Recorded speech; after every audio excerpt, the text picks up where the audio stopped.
I've been throwing around the notion of possibly start modifying it.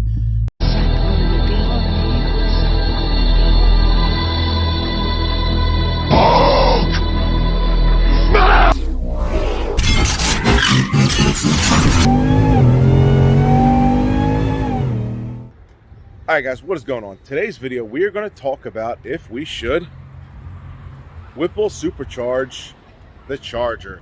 Now the reason I want to talk about the Whipple supercharge and possibly the Charger, number one, it's my daily driver. Love the vehicle to death. Drives great, drives smooth. I'm absolutely loving it. Would like a little more power. I mean, it's got power, don't get me wrong. It's got a 5.7. It's not the fastest thing in the world, but it does got some balls. It get up and goes. You know what I mean? It's fun. It moves on the highway. You know, I've had some little bit of fun hanging with races. It does its thing. Why not try and get a little more power out of it for a daily driver, keeping it nice and subtle and stock? Who knows? My only concern is, yes, I did lease it. But because we leased it, at the end of the lease, we have an opportunity, if I'm loving it as much as I still do now, to buy it. Now, the reason I would consider buying it instead of getting a whole new vehicle, mainly because I know who the previous owner was, me. I would have a cheaper payment than getting either, you know, a Hellcat, a Scat Pack, and doing up them, and you could make this thing just as fast. You just obviously need to do a little bit more work, but I'd have a cheaper payment, and you know, we can go from there.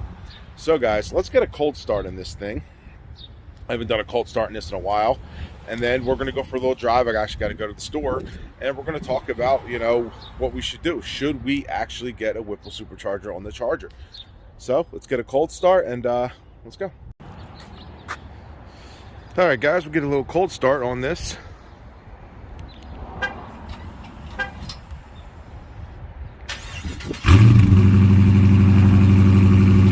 Does sound good for a stock 5.7. Nothing done to this thing at all, but it does come with the active exhaust, so it has a little more rumble to it. The thing I like most about this one too, compared to say like the 15, 17, 16s, even 18s, I think, the newer 2019 and 20s basically come with, like, I guess you could say, like Scat Pack look. With the hood scoop, the big front opening, and it's much more aggressive looking, because a lot of the older RTs actually look like the like an SXT. But the newer ones look much more aggressive looking, more like a Scat Pack, and I like that. I like the more aggressive looking. You know, it doesn't say Scat Pack on it. It says HEMI like it is. But yeah, we're gonna go for a drive, guys. We're gonna talk about, you know, what should we Whipple supercharge it. Let's go. All right, guys, so we are in the Charger. This is my daily driver. That is a Whipple supercharged Ram if you're new to the channel. And I have been, you know, right now this thing is completely bone stock. I've been throwing around the notion of possibly, you know, maybe start modifying it. Don't really race it, you know, but I did get a Charger RT, bone stock. We did take it to the drag strip one time, and wasn't the most successful day. But, you know, we were learning the car and how to launch it properly at the drag strip.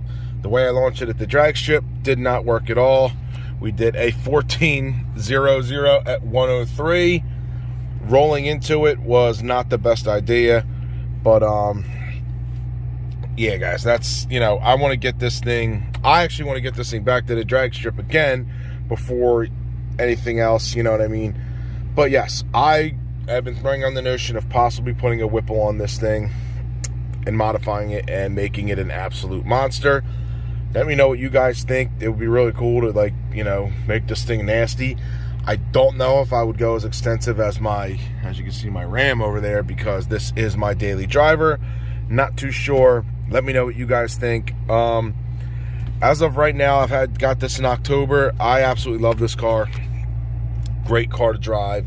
It has good pickup for a stock 5.7. It gets up and goes, you know what I mean? It's got, let me show you some performance I've done. My best 0 to 60 in this thing is 4.6. Best 0 to 100, 11.2. 8th miles, 8.5. And the best, this is on this thing. Now, this thing is not 100% accurate. This thing actually reads faster than what it's going to read. From my knowledge, I'm pretty sure it is.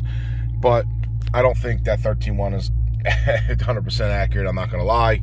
It was very cold that day. It may have been a little bit downhill, I'm not too sure. But, you know, the best, you know, this thing went to the drag strip and did a 14 seconds flat.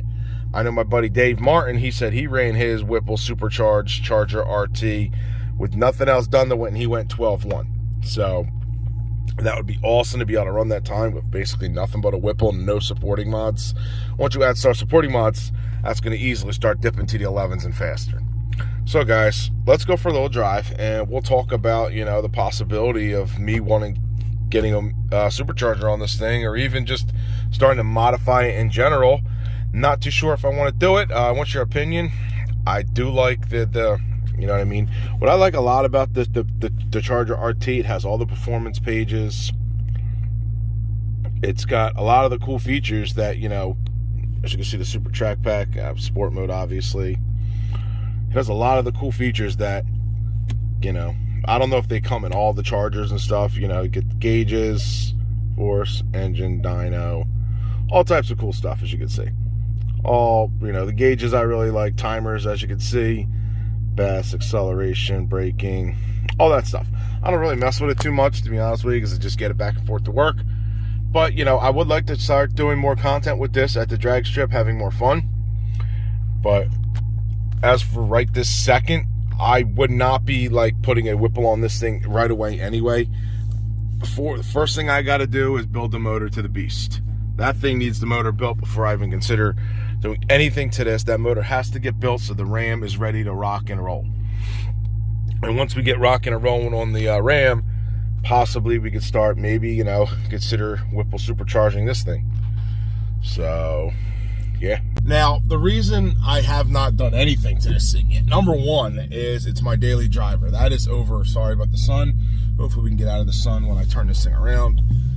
Yes, I turned it around on the grass. It's my grass, my property. So if you're looking like, hey, is he on the grass? Yeah. But the number one reason I haven't done anything is warranty with a daily driver. It's one thing I absolutely love about having a brand new stock car. It's got a warranty. Anything happens, warranty is there. Yes, as you can see, the sun glare is probably right on top of everything. So I'm gonna turn down a different street, and hopefully the glare is not there. But yeah, guys, driving this as a daily driver and having a warranty is, you know, is awesome. That's what I really like. I mean, maybe not just jump right to a supercharger right away, fellas. Maybe try do something else first before, you know, jumping into boosting it. But, you know, me, basically, the channel itself is paying for this car. So that's why I think, you know, maybe start doing more with it to help the channel get more, move on to a different horizon than just Ram content. I have done small videos with this, yeah. It is a HEMI, it is a 5.7. I can make this nasty.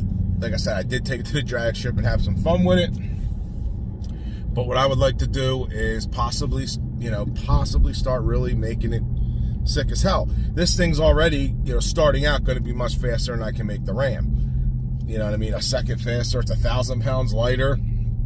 We could literally make this 5.7 an absolute monster. We could challenge cars in a 5.7 that you shouldn't be challenging, which I already do in my Ram, and imagine that in a 5.7 Charger, in a faster vehicle, lighter, more aerodynamic, everything. But the channel basis is the Ram. So the Ram still wouldn't be the daily. This would still be the daily driver. Racing it, if I decided to do more, you know, racing content with it, I'd probably go full weight to see what we could do full weight with this. That's probably where I would stay with it, because I want to see what it would do basically from the street, like driving it to work every day, to the track. What could we do? And I do want to get it back to the track, as you can see. Like I said, I did a 14.0, 14 seconds flat, and I rolled into it not knowing how to launch this thing. Because on the street, if you just roll into it and stomp it, it hooks up a little better. The track did not have that at all. It did not work. A lot of guys at the track use their foot braking, and I never got a chance to foot brake it. I only ran 2 times. I did the same thing. I tried the same thing again. Nothing, complete fail. So I want to get it to the track, see what we can do with it, and possibly, man, like if we Whipple this thing, that would be absolutely awesome. But warranty is number one thing I'm worried about. Number two, it's a lease. Now, yeah, I know you never do anything to a lease car, because when I bought it, I was in the market for a nice new car, and I love the color of this thing. I love driving it. I love the way it feels. I love almost everything about the car. But I, would like to do a little more content with it. I'm not doing much content with it as I want, because everything's basically focused on the Ram right now, trying to get the motor built. So I'm not doing anything with this really, except for driving it back and forth, little stuff like I did tinted windows. I would probably do cosmetic stuff before throwing the Whipple on, or throwing a Whipple, or modifying it really hardcore. But you guys, let me know what you guys think. If we should possibly maybe start, doing some content, doing some modifying with the Charger. I mean, it would be pretty sick to start doing some stuff with it, man.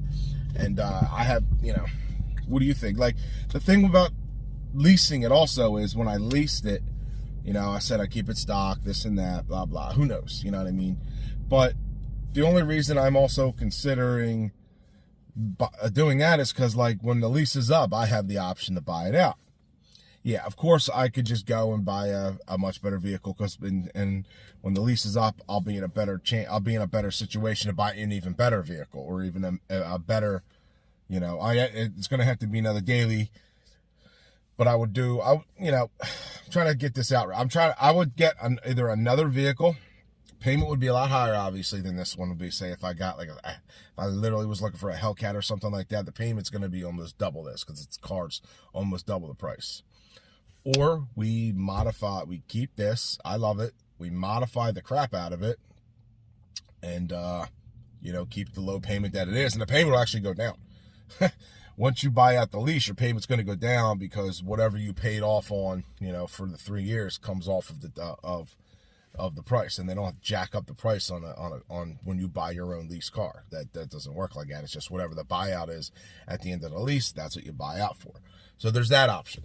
I did that in the Ram, which, I originally leased the Ram and bought it out. I wouldn't do as many years as I did on the Ram. I did that to keep the payment low, because at the time when I bought the Ram in 2014, I just needed a new vehicle, and I got everything I wanted in the vehicle. Everything, four-wheel drive, 4 doors, black. That's what I wanted, basically. 4 doors, 4-wheel drive, black.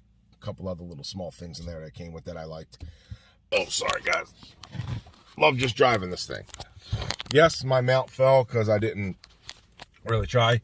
So if you're looking at this, guys, yeah, that's what we got. Let me know what you think, if we should, possibly start modifying this, or leave it stock until the lease is up, and then maybe go buy something sick. Because the next vehicle I do get, I'm not leasing. I only leased this because I was in the books for leasing. I wasn't really trying to buy. I was trying to keep my payment a little bit lower. But when the lease is up, we could definitely afford a little bit more. Hopefully in 2 years, the channel will be making more revenue. We can actually get something better.